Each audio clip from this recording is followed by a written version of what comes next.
ఒక మధ్యతరగతి విద్యార్థులకు నవోదయ విద్యాలయాలు ఒక వరం లాంటివి. సో ఉచితమైనటువంటి చదువు అక్కడ మనకి అందుతుంది. పోటీ పరీక్షలు అనగానే మనకి చాలామంది తల్లిదండ్రులకు కూడా ఈ రోజుల్లో తెలియదు అన్నమాట. ఏదైతే మనం లక్షలు చెల్లించి మన పిల్లల్ని చేరుస్తున్నామో ఉచితంగా ఎడ్యుకేషన్ అందించే ప్రోగ్రామ్స్ని మా వద్దకు తీసుకొస్తున్నారు. వారు కూడా ఇలాంటి పరీక్షల్లో కనుక పిల్లలు రాడు తేలితే అలాంటి ఎన్నో పోటీ పరీక్షలకు పిల్లలను సిద్ధం చేస్తూ వెరీ ఇంపార్టెంట్ పాయింట్ అండి, మానసిక ఒత్తిడి ఉండదు. సూపర్ అండి. నవోదయ సీట్లు ఇచ్చే పద్ధతిలో ఎన్నో రూల్స్ అండ్ రెగ్యులేషన్స్ ఉంటాయి. మన దేశంలో ప్రతిష్టాత్మకంగా సెంట్రల్ గవర్నమెంట్ 4 కేటగిరీలుగా స్కూల్స్ని స్థాపించడం జరిగింది. ఇంత ప్రతిష్టాత్మకమైన ఇంత హెవీ కాంపిటీషన్ ఉన్నటువంటి ఈ ఆర్ఎంఎస్ స్కూల్స్లో కూడా నేను సీటు కొట్టించడం జరిగింది. వినుకొండ నియోజకవర్గం నుంచి ఇన్ని సీట్లు సాధించడం అనేది చాలా పెద్ద విషయం. సో వాటిని పాటిస్తూ మనం లీడ్ సిలబస్ అనేది కూడా ప్రవేశపెట్టడం జరిగింది. లీడ్ సిలబస్ ఎలా వస్తారంటే మధ్యలో ఉంచుకొని ఇలా ఘాట్లు పెట్టుకొని పిల్లలు స్టైలిష్ తర్వాత కంప్లీట్గా మా ఆధ్వర్యంలోకి రావాల్సిందే. అమ్మాయిలు అయితే మాత్రం మేడం గారికి అబ్జెక్ట్ ఒక మేడం గారు ఉన్నారు. జీన్స్ ప్యాంట్లు కానీ ఎయిర్ పెట్టుకోవడం కానీ ఇవన్నీ ఉండవు. 2 జడలు వేసుకొని రావాల్సిందే, నీట్గా యూనిఫామ్ వేసుకోవాల్సిందే. ఫుడ్ విషయంలో అయితే మాత్రం చాలా జాగ్రత్తగా ఉంటాం. పిల్లలకి పెట్టి చెప్తారు కదండి, తండ్రి లాంటి క్రమశిక్షణ, తల్లి లాంటి సంరక్షణ అని. అది నేను ఎలా అయితే నవోదయ స్కూల్స్లో సీటు కొట్టి అదే విషయాన్ని ఎంతో మంది విద్యార్థులకు అందించాలని ఒక దృఢ సంకల్పంతో చాలా ఇన్స్పైర్ అయ్యి ప్రతి పిల్లవాడికి ఈ రోజుల్లో ఎంతో అవసరమైనటువంటి పోటీ పరీక్షలకు అకాడమిక్ కరికులంతో పాటుగా మంచి ట్రైనింగ్ ఇచ్చేటువంటి విద్యా సంస్థ మన శ్రీ విజేత concept school Vinukonda. Welcome to Suman TV. ప్రస్తుతం మనం పల్నాడు జిల్లా సుమన్ టీవీ ఆఫీస్లో ఉన్నాము. విద్యారంగంలో 12 సంవత్సరాల అనుభవం గడించి Navodaya, Sainik, RMS, Olympiad, corporate స్కూల్స్కు విద్యార్థులకు శిక్షణ ఇస్తూ వినుకొండలో శ్రీ విజేత హై స్కూల్ స్థాపించిన మొదటి సంవత్సరంలోనే 2025లో నవోదయ ఫలితాలలో 9 సీట్లు సాధించి వినుకొండ విద్యారంగ చరిత్రను తిరగరాసిన ఒంగోలు నవోదయ పూర్వ విద్యార్థి శ్రీ విజేత హై స్కూల్ డైరెక్టర్ మరియు కరెస్పాండెంట్ కావూరి సాయి గారు మనతో ఉన్నారు. వారిని అడిగి నవోదయ సైనిక్ ఎంట్రన్స్ గురించి మరింత సమాచారం తెలుసుకుందాం. నమస్తే సాయి గారు. నమస్తే మేడం. సాయి గారు, మీ ఎడ్యుకేషన్ ప్రొఫైల్ వివరిస్తారా? మొదటగా మనకి ఎంతో టెక్నికల్ ఎడ్యుకేషన్ అయినటువంటి ఎలక్ట్రికల్ ఇంజనీరింగ్ పూర్తి చేయడం జరిగింది. తర్వాత స్కూల్కి సంబంధించినటువంటి BEd course and after that BLIC and also diploma in psychology పూర్తి చేసి నా ఎడ్యుకేషన్ ప్రొఫైల్ని పరిపూర్ణంగా చేసుకోవడం జరిగింది. సాయి గారు, ఈ రోజుల్లో విద్యావంతులందరూ అబ్రాడ్ వైపు వెళ్తుండగా ఉన్నత విద్యను అభ్యసించిన మీరు ప్రభుత్వ ఉద్యోగం వైపు కానీ లేక అబ్రాడ్ వైపు కానీ మొగ్గు చూపకుండా ఈ వినుకొండలో విద్యాసంస్థ స్థాపించడానికి గల కారణం ఏంటి? ఓకే, మంచి ప్రశ్న అడిగారు మేడం. మనం ఉన్నత విద్యని అభ్యసించడానికి ముఖ్యమైన కారణం ఏంటంటే, నేను కూడా స్కూల్ దశలో ఉన్నప్పుడు జవహర్ నవోదయ విద్యాలయ ఒంగోలులో ప్రవేశం పొంది చదవటం జరిగింది. ఒక మధ్యతరగతి విద్యార్థులకు నవోదయ విద్యాలయాలు ఒక వరం లాంటివి. సో ఉచితమైనటువంటి చదువు అక్కడ మనకి అందుతుంది. దాంతోపాటు సెంట్రల్ గవర్నమెంట్ ద్వారా నడిచే స్కూల్స్ కాబట్టి ఉన్నత ప్రమాణాలు ఉంటాయి. సో ఎప్పుడైతే మేము ఆ స్కూల్లో చదువుకొని అక్కడి నుంచి మంచి విలువలతోటి ఉన్నత విద్యను అభ్యసించానో, తర్వాత ఆ విద్య వలన నేను రైల్వేస్ కానీ ఇలాంటి పోటీ పరీక్షలు కూడా రాయటం జరిగింది. కొన్ని వ్యక్తిగత కారణాల వల్ల అబ్రాడ్ కానీ ఇట్లాంటి పోటీ పరీక్షలకి వెళ్ళే అవకాశం ఉన్నా కానీ అవి వెళ్ళకపోవడం జరిగింది. అది ఎందుకు అలా జరిగింది అనేది ఇప్పుడు చాలా హ్యాపీగా ఫీల్ అవుతున్నాము. ఎందుకంటే ఈ స్కూల్ ఫీల్డ్లోకి రావడం అనేది ఒక వరంగా భావిస్తున్నాము.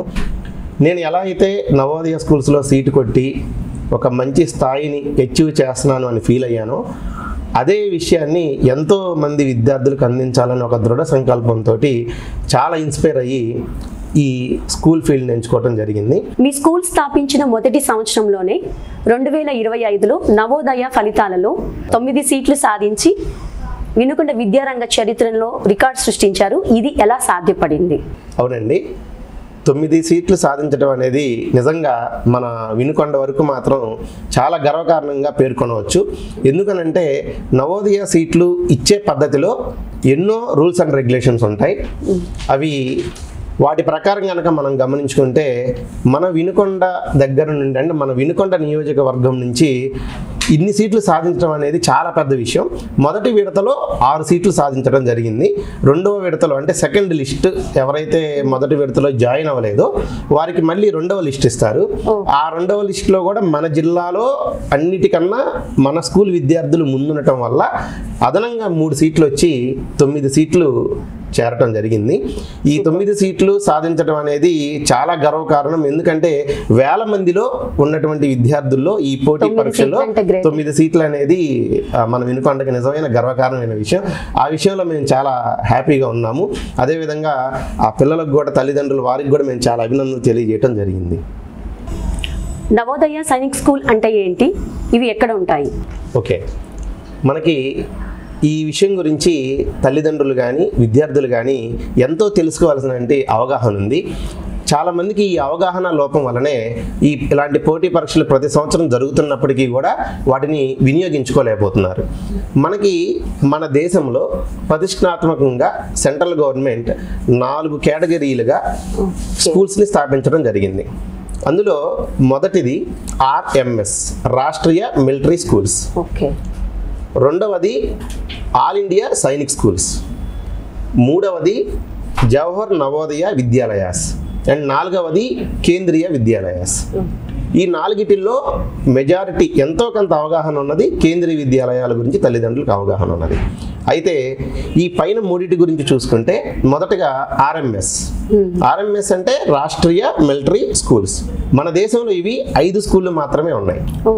సో చాలా ప్రత్యేకమైనవి. మనకి దగ్గరలో అనుకుంటే బెంగళూరు అంటే కర్ణాటక రాష్ట్రంలో 2 ఉన్నాయన్నమాట ఈ RMS స్కూల్స్ అనేవి. సో వీటికి 80 సీట్లు కేటాయిస్తారు. ఇండియా మొత్తానికి కలిపి 80 సీట్లు ఉంటాయి ఒక్కొక్క స్కూల్కి వచ్చి. 5 RMS స్కూల్స్ మీద 400 సీట్లు ఉంటాయి. సో వీటి యొక్క ప్రత్యేకత ఏంటంటే ఎవరైతే ఆర్మ్డ్ ఫోర్సెస్లో వర్క్ చేస్తున్నారో అంటే డిఫెన్స్, ఆర్మీ అండ్ నేవీ ఈ 3టిలో వర్క్ చేస్తున్నారో వాళ్ళ యొక్క పిల్లలకి మాత్రము ఇందులో 60 సీట్లు కేటాయిస్తారు ఒక్కొక్క స్కూల్కి. మిగతా 20 సీట్లు సివిలియన్స్ అంటే మనలాంటి ఎవరైతే ఉన్నారో తల్లిదండ్రులు వాళ్ళ పిల్లలకి ఇవి కేటాయించడం జరుగుతుంది. అంటే ఇండియా మొత్తం మీద సివిలియన్స్ వాళ్ళ పిల్లల్ని ఎగ్జామ్ రాయించుకోవాలి అని అంటే మాత్రము 420 or 80 సీట్స్ మాత్రమే ఉంటాయి. ఇంత ప్రతిష్టాత్మకమైన ఇంత హెవీ కాంపిటీషన్ ఉన్నటువంటి ఈ RMS స్కూల్స్లో కూడా నేను సీటు కొట్టించడం జరిగింది గత మా ట్రైనింగ్స్లో. సో రావిపాటి సాయి కృష్ణ, ప్రకాశం జిల్లా పెరదేపి విద్యార్థిని నేను సీటు కొట్టడం జరిగింది. ఇప్పుడు ఆ విద్యార్థి అక్కడ 10వ తరగతికి వచ్చి ఉన్నాడు. సో నాకు తెలిసినంత వరకు మన ఆంధ్రప్రదేశ్లో ఎలాంటి బ్యాక్గ్రౌండ్ లేకుండా ఒక సివిలియన్గా సీటు కొట్టినటువంటి విద్యార్థి అనమాట అతను. సో అది అతి పెద్ద విజయంగా పేర్కొనవచ్చు. మా విజేత కాన్సెప్ట్ స్కూల్ తరఫున అతి పెద్ద విజయంగా పేర్కొనవచ్చు. సో RMS స్కూల్స్లో చదివినటువంటి విద్యార్థులకు మిగతా స్కూల్లో చదివిన విద్యార్థులకు చాలా తేడా అనేది ఉంటుందన్నమాట. సో ఆల్మోస్ట్ వాళ్ళు పెద్ద పెద్ద జాబ్స్ అంటే లైక్ ఇప్పుడు మనం కలెక్టర్స్ ఎట్లా అయితే అవ్వాలని కోరుకుంటామో పిల్లల్ని మంచి మంచి పెద్ద పొజిషన్కి వెళ్ళాలనుకుంటామో అలాంటి వాటికి బాటలు వేయటానికి చాలా ఈజీ సుగమమైన మార్గం అనమాట ఈ RMS అనేది. సో అందువల్ల దాంట్లో సివిలియన్స్ ఎంతో మంది ట్రై చేస్తూ ఉంటారు. ఈవెన్ ఆ పరీక్ష రాయటానికి సెంటర్కి వెళ్ళాలన్నా కానీ మనకి దగ్గర చెన్నై వెళ్ళి రాయాల్సినటువంటి పరిస్థితి. సో అంత ఇంపార్టెన్స్ ఉన్న స్కూల్స్ RMS. ఈ నవోదయ సీట్లు ఎలా కేటాయిస్తారు? ఎన్ని ఉంటాయి? నవోదయ వచ్చేసి ఇందాక మీకు నేను చెప్పినట్లుగా మనకి జిల్లాకి ఒక నవోదయ ఉంటుందండి. కొన్ని జిల్లాలకు 2 నవోదయాలు ఉన్నాయి. 2 నవోదయాలు ఉన్నటువంటి జిల్లాని మండలాన్ని డివైడ్ చేసి ఏ మండలం వారిని ఆ స్కూల్కి రాసుకునే విధంగా ఇన్స్ట్రక్షన్స్ ఇస్తారు. ఓకే. సో ఇప్పుడు మన గుంటూరు వచ్చేసి మనకేంటంటే ఒక నవోదయనే ఉంది, అది మద్దిరాల దగ్గర ఉందన్నమాట. మద్దిరాల. సో మనం కోటప్పకొండ నుంచి చిలకలూరుపేటకి వెళ్ళేటువంటి మధ్యలో వస్తుంది. సో దీనికి వచ్చేసి ఏంటంటే బేసిక్ గా ఏ నవోదయ స్కూల్కైనా 80 సీట్లు ఉంటాయి. ఈ 80 సీట్లలో 20 సీట్లు టౌన్ లో చదువుతున్న స్కూల్స్ లో చదువుతున్న పిల్లలకు ఉంటాయి, ఒక 60 సీట్లు రూరల్ గ్రామీణ ప్రాంతాల్లో చదువుతున్న వారికి ఉంటాయి అన్నమాట. సో మనం దీనికి ఏంటంటే ఒక చిన్న థియరీ ఉంది, నవోదయ వారు అఫీషియల్ గా చెప్పలేదు. సో ఇన్ని సంవత్సరాల్లో వారు కేటాయించినటువంటి సీట్లను ఆధారంగా చేసుకొని మన అనాలిసిస్ అన్నమాట ఇది. సో ఇక్కడ ఏంటంటే ఎన్నైతే మండలాలు ఉంటాయో జిల్లాలో ఆ మండలాలని 10 బ్లాకులుగా డివైడ్ చేస్తారు. సో మన బ్లాక్ వచ్చేసి వినుకొండ. ఫర్ ఎగ్జాంపుల్ ఇది అర్థమయ్యేటట్టుగా తల్లిదండ్రులకు తెలియాలంటే మన వినుకొండ బ్లాక్ అని తీసుకున్నాం. సో మన వినుకొండ బ్లాక్ అంటే పక్కనే ఉన్నటువంటి శావల్యాపురం మండలం, న్యూజెండ్ల మండలం, ఈపూరి మండలం, మన వినుకొండ. సో ఈ 4టిని కలిపి ఒక బ్లాక్ గా తీసుకుంటారు. ఈ బ్లాక్ లో మనకేంటంటే ఎంతమంది విద్యార్థులు అయితే రాస్తారో వారందరిలో నుంచి కూడా కొన్ని సీట్లు కేటాయించాలి. వారందరిలో నుండి అంటే మెరిట్ స్టూడెంట్స్ కి కేటాయించాలి. సో అందరూ పరీక్ష రాస్తారు కాబట్టి సో మన అనాలిసిస్ ప్రకారం ఏంటంటే ఇప్పుడు 10 బ్లాక్స్ అయినాయి, 80 సీట్లు డివైడెడ్ బై 10 కనుక తీసుకుంటే బ్లాక్ వచ్చి 8 సీట్స్. సో వినుకొండ అర్బన్ కి ఒక 2 సీట్స్, వినుకొండ రూరల్ కి ఒక 6 సీట్స్. 6 + 2 8. ఈ 6 లో కూడా OC, BC, SC, ST cover చేయాలి. ఉంటుందండి. రిజర్వేషన్ క్రైటీరియా 100% ఉంటుంది. సో సైనిక్ లో అయినా ఉంటుంది, ఆర్ఎంఎస్ లో అయినా ఉంటుంది, నవోదయాలో అయినా ఉంటుంది. సో ఈ రిజర్వేషన్ క్రైటీరియాలో కూడా ఒకవేళ రిజర్వేషన్ ఉన్నటువంటి విద్యార్థి అంటే ఎస్టీ, ఎస్సీ పిల్లలు ఎవరైతే ఉన్నారో వాళ్ళు ఓసీ క్యాండిడేట్ తో సమానంగా గనక మార్కులు తెచ్చుకోగలిగితే లేదా ఎక్కువ తెచ్చుకోగలిగితే ఈ ఓసీకి ఉన్నటువంటి సీట్ ని వాళ్ళకు కూడా కేటాయిస్తారు. ఇది గత కొన్ని సంవత్సరాలుగా జరుగుతుంది అన్నమాట. మొదట్లో ఇలా లేదు, ఈ మధ్యగా జరుగుతుంది.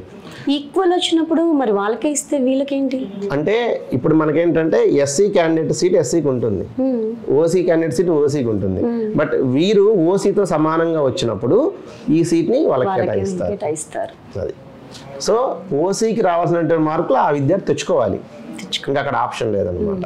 సో అది అట్లా మనం ఏంటంటే వాళ్ళు ఇచ్చినటువంటి ఫలితాలను బట్టి ఇది ఒక విశదీకరణ. సో వాళ్ళు అఫీషియల్ గా చెప్పరు. సో వాళ్ళు మనకి ఇన్ని సంవత్సరాల్లో వచ్చిన రిజల్ట్ని బట్టి మనం చేసుకున్నటువంటి ఒక గ్రేడింగ్ ఇది. ఆ విధంగా చూసుకున్నప్పుడు ఒక 1200 మంది విద్యార్థులు వినుకొండ నుంచి రాస్తే మనకు వచ్చేటువంటి మాక్సిమం సీట్స్ 6 రూరల్ గా, ఒక 2 టౌన్, మొత్తం ఒక 8 సీట్స్ ఉంటాయి యావరేజ్ గా. సో మనం లాస్ట్ అంటే 2025 సంవత్సరంలో మనం వెయిటింగ్ లిస్ట్ తో కలిపి ఫస్ట్ లిస్ట్ లో ఒక 6, సెకండ్ లిస్ట్ లో ఒక 3, 9 సీట్లు కొట్టడం జరిగింది. సో అందుకే దీన్ని ఒక మంచి విజయంగా మనం పేర్కొనడం జరిగింది అనమాట. సో ఈ విధంగా ఈ సీట్లు కేటాయించడం అనేది జరుగుతుంది. సో ఈ అన్ని సీట్లలో కూడా 33% మళ్ళీ గర్ల్స్ అనేది ఉండాలి ఈ ఇచ్చే క్రైటీరియాలో. సో దాన్ని ఫాలో అవుతూ ఉంటారు. చేంజెస్ అనేది వాళ్ళు చేస్తూ ఉంటారు, మన రిజల్ట్ ఇచ్చిన తర్వాత చూసుకోవటమేను. ఇక్కడ ఇంకొక ముఖ్యమైన విషయం ఏంటంటే ఎన్ని మార్క్స్ వచ్చాయనేది నవోదయ రిలీజ్ చేయదు. చాలా మంది తల్లిదండ్రులకి ఈ విషయం తెలియదు. సో రిజల్ట్స్ లో ఏంటంటే సీట్ క్వాలిఫై అయ్యాడా లేదా అనేది మాత్రమే ఇస్తారు. So ever the candidate is eligible for Navodaya seat selected అని చెప్పి ఇస్తారు, లేదా నాట్ సెలెక్టెడ్ అయితే నాట్ సెలెక్టెడ్ అని ఇస్తారు. మార్క్స్ అనేది ఎవరు రివ్యూ చేయరు. అసలు ఎన్ని మార్క్స్ వచ్చాయి ఏంటి అనేది ఇప్పుడనే కాదు, నవోదయలు స్థాపించినప్పటి నుంచి ఇప్పటి వరకు కూడా లేదు. అయితే రీసెంట్ గా గత 2-3 సంవత్సరాల నుంచి కట్ ఆఫ్ మార్క్స్ ఇస్తున్నారు. కట్ ఆఫ్ అంటే ఫర్ ఎగ్జాంపుల్ ఇప్పుడు ఒక రిజర్వేషన్ విద్యార్థి గానీ ఒక వేసి విద్యార్థి గానీ ఉంటే వాళ్ళకి మినిమం ఎన్ని మార్క్స్ రావాలి, 80 కట్ ఆఫ్ అట్లా. సో ఈ పరీక్షని 100 మార్కులకి కేటాయిస్తారు, 100 మార్కులకి పెడతారు. 80 ప్రశ్నలు ఉంటాయి, 100 మార్కులు, 3 విభాగాలు: reasoning, arithmetic, English language. So OC ఉన్నారనుకోండి 85% కట్ ఆఫ్ అన్నారనుకోండి, 85 అబోవ్ ఉంటేనే ఆయన సీట్ లిస్ట్ లో ఉంటాడు, లేదంటే ఉండడు అనమాట. సో ఈ విధంగా కేటాయిస్తారు కానీ మార్క్స్ కూడా బయటికి చెప్పరు. సో చాలా మంది తెలియక మా అబ్బాయికి 5 మార్కుల్లో పోయిందంట, 6 మార్కుల్లో పోయిందంట అనుకుంటూ ఉంటారు. సో అలా అని సీట్ రాని విద్యార్థి చదవని విద్యార్థి కాదు, అది తెలుసుకో వాళ్ళందరూ కూడా. ఎందుకంటే 1200 మంది ఒక బ్లాక్ నుంచి రాసినప్పుడు అక్కడ ఇవ్వాల్సింది వాళ్ళు 8 మందికి అయినప్పుడు 9వ విద్యార్థి కూడా దానికి అర్హుడే. కానీ అక్కడ ఇవ్వాల్సిన సీట్లు 8 కాబట్టి యావరేజ్గా మనకు అంతవరకే అన్నమాట. సో అందుకని రాని విద్యార్థులు ఎవరు కూడా వాళ్ళు డల్లర్స్ అనో లేదంటే వీకర్స్ అనో లేదంటే నేను బాగా ట్రైన్ చేయలేదనో ఇలా అపోహలకు వెళ్ళకూడదు తల్లిదండ్రులు. ఈ ట్రైనింగ్ వల్ల వాళ్ళకి ఫర్దర్ స్టడీస్లో కూడా చాలా హెల్ప్ అవుతుంది అన్నమాట. చాలా అంటే చాలా హెల్ప్ అవుతుంది. చాలా ఫాస్ట్గా ఉంటారు పిల్లలు వన్స్ దీంట్లో తీసుకున్న తర్వాత. ఇదండి సీట్లు కేటాయించే వివరణ ఇది. మీ విద్యారంగ సంస్థలో నవోదయ సైనిక్ ఆర్ఎంఎస్ ఒలింపియాడ్లో ఎంతమంది విద్యార్థులు సెలెక్ట్ అయ్యారు? వారు ఇప్పుడు ఎక్కడ ఎలా ఉన్నారు? మేము పూర్తి స్థాయిలో ఇలాంటి పోటీ పరీక్షలకు విద్యార్థులను ప్రిపేర్ చేపిస్తూ ఈ స్కూల్ కరికులం అనేది గత 10 సంవత్సరాలుగా రన్ చేయడం జరుగుతుంది. మన వినుకొండలో ఇది 2వ సంవత్సరం పూర్తి స్థాయిలో ఇక్కడ కూడా స్థాపించడం అనేది. సో ఈ 10 సంవత్సరాల్లో కూడా చాలా మంది విద్యార్థులు, అంటే కొన్ని ఎగ్జాంపుల్స్ మీకు, గత 6 సంవత్సరాల క్రితము మనం ఒకే సంవత్సరంలో 28 మంది విద్యార్థులను కూడా నవోదయలో సెలెక్ట్ చేయించాం. అంటే రకరకాల ప్రాంతాల నుంచి మన దగ్గరకు వచ్చేవారు కాబట్టి, సో వారి యొక్క ప్రాంతాలలో అప్లికేషన్స్ ఉండేవి కాబట్టి 24-26 సీట్లు కొట్టిన సందర్భాలు కూడా ఉన్నాయి. అది చాలా పెద్ద విషయం అన్నమాట. సో ఎలా అయితే మనం ఇక్కడ అవుట్ ఆఫ్ కొట్టామో అట్లాగా 26 సీట్లు కొట్టించడం కూడా జరిగింది. దాదాపుగా మినిమం ఒక 450 మంది విద్యార్థులు నవోదయ స్కూల్స్ కానీ, ఈ సైనిక్ కానీ, ఆర్ఎంఎస్ కానీ, కార్పొరేట్ కానీ ఇలాంటి వాటికి వెళ్ళటం జరిగింది. సో వాళ్ళందరూ కూడా ఇంకా ఉన్నత విద్యను అభ్యసిస్తూ ఉన్నారు. కొంతమంది మంచి స్థాయిలో ఐఐటీస్ లోకి ఎంటర్ అయిన వాళ్ళు కూడా ఉన్నారు.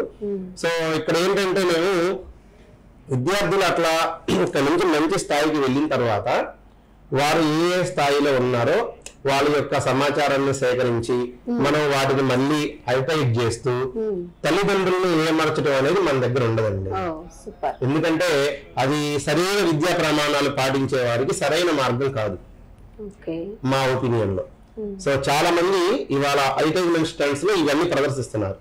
మా దగ్గర చదువుకున్న విద్యార్థి ఐఐటీలోకి వెళ్ళారని కానీ ఇలా వాళ్ళ ఫొటోస్, వాళ్ళ ర్యాంక్స్ ఇట్లా అన్ని చాలా మంది వేస్తున్నారు. ఇప్పుడు మనం గమనిస్తూనే ఉన్నాం. కానీ అదేంటి అని అంటే వాళ్ళ ఆ స్థాయికి వెళ్ళటానికి మన ఒక్కళ్ళదే కృషి కాదు. ఇక్కడ నుండి వాళ్ళు ఇంటర్మీడియట్ కానీ, తర్వాత ఇంజనీరింగ్ డిగ్రీ కానీ ఇట్లా వాళ్ళు ఒక్కొక్క మెట్టు ఎక్కుతున్నప్పుడు ఎంతో మంది ఉపాధ్యాయుల హస్తం అనేది అందులో ఉంటుందన్నమాట. సో సెల్ఫ్ గా అంటే మేముగా తల్లిదండ్రులు మాకు కాల్స్ చేసి ఇట్లా బాబు ఈ పొజిషన్ లో ఉన్నారండి, ఇలా వెళ్ళారు. సో అంతవరకు మేము సంతృప్తి చెందడం అనేది జరుగుతుంది అనమాట. సో వాళ్ళు మంచి స్థాయిని వెళ్ళటం జరిగింది. సో మంచి పొజిషన్స్ లో వాళ్ళు ఉన్నారు.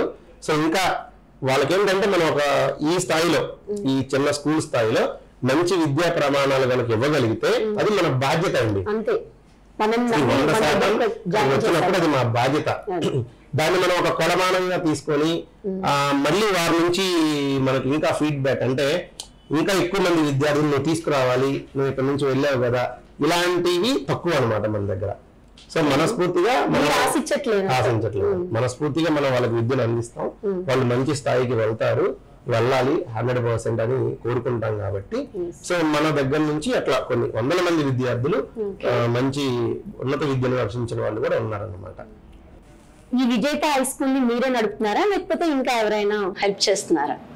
సో విజేత హై స్కూల్ అనేది మన వినుకొండలో నేను మరియు ఆవులమంద బ్రహ్మయ్య గారు, సో మేమిద్దరం కలిసి స్థాపించడం జరిగింది. సో స్కూల్ మేనేజ్మెంట్ మొత్తం కూడా ఇద్దరము ఈక్వల్గా షేర్ చేసుకొని చూసుకుంటూ ఉంటాము. సో ఎడ్యుకేషనల్ పరంగా కానీ, పిల్లల యొక్క ఆరోగ్య పరంగా కానీ ప్రతి ఒక్క ఆస్పెక్ట్లో 100% ఇద్దరి యొక్క ప్రమేయం అనేది ఉంటుంది. సో ప్రతి ఒక్క సెగ్మెంట్లో కూడా మనం సక్సెస్ అవ్వాలంటే డెఫినెట్గా మనకి మంచి సపోర్టర్స్ అనేది ఎంతో అవసరం అనమాట. సో ఒక్కరు అన్నీ చేయాలి అన్నా కానీ ప్రాక్టికల్గా అది కష్టంగా ఉంటుంది. బట్ డెఫినెట్గా ఎప్పుడైతే ఇలా షేరింగ్ అనేది ఉంటుందో ప్రతి విద్యార్థి మీద కూడా ఫోకస్ చేయవచ్చు. సో ఆ విషయంలో 100% మేము చాలా వెరీ స్ట్రాంగ్ అని చెప్పొచ్చు. ఎందుకంటే బ్రహ్మయ్య గారు such a strong person. So he will not compromise in any matters చాలా స్ట్రిక్ట్ అన్నమాట, రిగార్డింగ్ స్ట్రిక్ట్ పర్సనాలిటీ. 100% అండి. ఎందుకంటే ఇప్పుడు స్టూడెంట్స్ హెల్త్ ఇష్యూ కానీ ఫుడ్ ఇష్యూస్ కానీ ఏదైనా సరే ఒక ఇష్యూ అనేది చాలా ఈజీగా వస్తుంది, కానీ రాకుండా చేయటం అనేది ఎంతో హార్డ్ థింగ్ అనమాట. సో ఆ విషయంలో 100% ఇవాళ స్కూల్ అనేది మనకి షార్ట్ పీరియడ్లో ఫాస్ట్ గ్రోత్ వస్తుందన్నా కానీ, పేరెంట్స్ యొక్క నమ్మకాన్ని మేము నిలబెట్టుకుంటున్నామన్నా కానీ దానికి కారణం మాత్రం 100% ఇలాంటి టుగెదర్ మేనేజ్మెంట్ అంటారు దీన్ని. ఆ టుగెదర్ మేనేజ్మెంట్ అని చెప్పగలను నేను. ఓకే, నమస్తే బ్రహ్మయ్య సార్. మీ స్కూల్లో ఉన్న పిల్లలకు ఆరోగ్యపరంగా మరియు ఆహారపరంగా ఎలాంటి జాగ్రత్తలు తీసుకుంటున్నారు? నమస్తే మేడం. ఆహారపరంగా అయితే వెజిటేబుల్ కానీ స్వచ్ఛమైన ఏదైనా మనమే మార్కెట్కి వెళ్ళి మనమే చూసి అక్కడ పాట పాడి స్వచ్ఛమైన కాయలు ఏదైనా, ఏది ఒక బెండకాయ కానీ, ఒక దొండకాయ కానీ, ఒక క్యారెట్ కానీ, ఒక దుంప కానీ, ఏదైనా కానీ మనకు నచ్చిన కాయలే మనం తీసుకొచ్చుకున్నాం. అన్ని స్కూల్ ఇక్కడ ఏం జరుగుతాయి అంటే ఒకళ్ళు ఉంటారు, వాళ్ళు నచ్చిని పంపిస్తుంటారు. ఎవరు మేనేజ్మెంట్ కూరగాయల దగ్గరికి వెళ్ళరు అనమాట. అంటే ఒక పాట పాడతారు ఎన్ఎస్పి గ్రౌండ్ అని మన అకౌంట్లో, అక్కడికి మేమే వెళ్తాం. ఇద్దరం, నేను వెళ్తా, మా వార్డెన్స్ వాళ్ళిద్దరు వస్తారు, మనం చూస్తాము, వాళ్ళు మొత్తం ప్యాక్ చేసుకొని వస్తారు. అదేవిధంగా ఫుడ్ డే ఉదయం మనం టిఫిన్ 10కి అయిపోయింది అనుకో, అది క్లీన్ చేసేయాలి శుభ్రంగా, ఇంకేం ఉండకూడదు అక్కడ. మళ్ళీ ఉదయం మిగిలింది మధ్యాహ్నం మిగిలింది సాయంత్రం, అలా ఏం ఉండదు. ఏ కర్రీ అయినా కూర అయినా కానీ ఏదైనా కానీ మధ్యాహ్నం అయితే మధ్యాహ్నం అయిపోవాలి, 2 కల్లా అది క్లీన్ చేయాల్సింది. మళ్ళీ సాయంత్రం ఫ్రెష్గా ఒకవేళ మిగిలిపోతే తీసేయటమే మేడం, పిల్లలకి పెట్టేదే ఉంది. అలా ఫుడ్ విషయంలో అయితే మాత్రం చాలా జాగ్రత్తగా ఉంటాం. పిల్లలకి పెట్టే విషయంలోనైనా అందరం సార్ కానీ నేను కానీ దగ్గరుండి పర్యవేక్షిస్తుంటాం. ఒకవేళ మనం అందుబాటులో లేకపోతే సీసీలోనైనా మనం ఒకవేళ మామూలుగా బయటికి వెళ్ళినప్పుడైనా సీసీలో అయినా గమనిస్తూనే ఉంటాం, మేము అబ్జర్వ్ చేస్తూనే ఉంటాం. సీసీలో సప్లైగా ఉంటుంది, ఉన్నారా లేదా సిస్టమ్ దగ్గర, పిల్లలకి ఎలా వేస్తున్నారు. అన్నం అంటే కొంతమంది అంటే ఎలా వేస్తారు అన్నమాట, పిల్లగాడి దగ్గరకు వచ్చిన తర్వాత ప్రేమతోనే వేయాలి. అలా అదే విధంగా ఇవాళ భోజనానికి వస్తుంటే ఇక్కడ కర్రీ ఏముంది మనం తినగలుగుతామా అనకుండా వాడికి నచ్చే విధంగా, పిల్లగాడికి నచ్చే విధంగా ఇవాళ వెరైటీ ఉంటది అనేది వాడు మెస్లోకి రావాలన్నమాట. ఆనందంతో రావాలి. అలా మనం ఫుడ్ విషయం అయితే మాత్రం ఎగ్ కానీ ఇంకా రెగ్యులర్ గా Monday Sunday weekly once chicken కూడా ఒక 2 weeks కి అలా పెడుతుంటాం. 2 weeks కి చికెన్ అంటే వాతావరణం క్లైమాక్స్ బట్టి పెడుతుంటాం. కొంచెం పిల్లలకి ఎలర్జీ ఉంటాయి కదా, వాటిని బట్టి దాన్ని సిచ్యువేషన్ తగ్గట్టుగా మనం. మరి ఈ తరం పిల్లల్లో క్రమశిక్షణ లోపించే విధంగా ఉంటుంది కదండి, మరి మీరు క్రమశిక్షణకి ఎలాంటి చర్యలు తీసుకుంటున్నారు? ఇది మంచి క్వశ్చన్ అండి. మేము జూన్లో స్టార్ట్ చేసినప్పుడు స్కూలు అడ్మిషన్స్ రాస్తుంటాం కదా, దాదాపు ఈ సంవత్సరం 300+ రాసిన అడ్మిషన్లు. వాళ్ళు ఎలా వస్తారంటే మధ్యలో ఉంచుకొని ఇలా ఘాట్లు పెట్టుకొని పిల్లలు స్టైలిష్ అలా వస్తారు. చూసిన అవన్నీ గమనించినాం. ఆల్రెడీ మేము పేరెంట్కి అప్పుడే చెప్తాం, అడ్మిషన్ రాసేటప్పుడే చెప్తాం, ఎయిర్ కటింగ్లు కానీ స్టైలిష్ కానీ ఇవన్నీ ఉండవు సార్, ఒక పద్ధతి అనేది ఉండాలా. ఆల్మోస్ట్ ఆల్ మా ఏరియా ఎలా ఉందో అలానే ఉండాలని చెప్తాం. వాళ్ళైనా పేరెంట్ ఒక నెల, ఒక 1 month 2 months చూస్తుంటాం మేము కూడా. ఇంకా తర్వాత కంప్లీట్గా మా ఆధ్వర్యంలోకి రావాల్సిందే. ఎందుకంటే వన్స్ ఒకవేళ వాళ్ళు బయట చేయించినా కూడా వాళ్ళ పేరెంట్ పోయిన తర్వాత నేను చేపిస్తా తీసుకెళ్ళి. అమ్మాయిలు అయితే మాత్రం మేడం గారికి అప్ చేద్దాం. ఒక మేడం గారు ఉన్నారు, ఆ మేడం గారికి వాళ్ళు జీన్స్ ప్యాంట్లు కానీ ఎయిర్ పెట్టుకోవడం కానీ ఇవన్నీ ఉండవు. 2 జడలు వేసుకొని రావాల్సిందే, నీట్గా యూనిఫామ్ వేసుకోవాల్సిందే. సివిల్ డ్రెస్ అప్పుడు ఒక శుక్రవారం రోజు మాత్రం సివిల్ డ్రెస్, ఆ రోజు అంతగా తప్పితే ఇంకేముండవు. పాటల భాష, సినిమాలో హీరోల గురించి కానీ ఇవన్నీ ఉండవు మా స్కూల్లో. ఇంకా డైరెక్ట్ ఏదైనా వన్స్ గేట్లోకి వచ్చింది అంటే అంతా గేట్ స్టాప్ చేసి రావాల్సిందే. ఇంకా మన లోపలికి వస్తే కేవలం సారు మా ఆధ్వర్యంలోనే ఉండాలి. ఈ విద్యారంగానికి సంబంధించిన సమాచారాన్ని మాకు అందించినటువంటి శ్రీ విజేత concept director correspondent Kavuri Sai Kumar గారికి మరియు బ్రహ్మయ్య గారికి సుమన్ టీవీ తరపున మీకు ధన్యవాదాలు తెలియజేసుకుంటున్నాం.